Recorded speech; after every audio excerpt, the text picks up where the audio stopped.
Hello வாங்க செல்லங்களே, இது ஒரு குட்டி கதை. ஆகாஷ், ஷஷ்வா, அக்ஷயா பற்றிய கதை தான் இது. அக்ஷயா ஆகாஷிடம் நான் சஷ்வாவை கூட்டிக் கொண்டு காட்டுக்கு போவதாக கூறிவிட்டு புறப்படுகின்றார். சஷ்வாவும் அக்ஷயாவும் இணை பிரியாத தோழியர். இருவரும் காட்டுக்கு சென்று விளையாடிவிட்டு வரலாம் என்று கூறி இருவரும் புறப்பட ஆரம்பிக்கின்றனர்.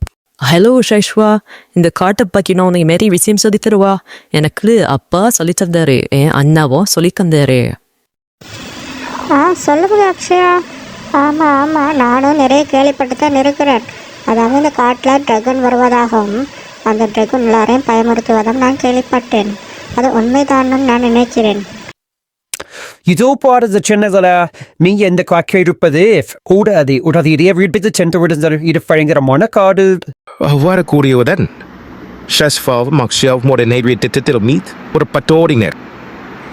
அவர் இருவரும் செல்லும்போது அவர்களை தொடர்ந்து ஒரு மாடு ஒன்று அவர்களை தொடர்ந்து வந்தது. அவ்வாறு அந்த மாடு இருவரும் வீட்டுக்கு சென்றதும் அவர்கள் பின்னே பின்தொடர்ந்து அவர்களுடைய வீட்டுக்குள் நுழைந்தது. இவ்வாறு அந்த மாடு வீட்டுக்குள் நுழைந்து ஒரு சிறிது நேரத்தின் பின் உடனடியாக மாற்றம் எடுத்தது. வேறொரு உருவத்தில் தோன்றியது. அது ஒரு ட்ரகன் உருவத்தில் தோன்றி, இதோ பாருங்க, நான் உங்களை கொள்ளத்தான் வந்திருக்கிறேன்.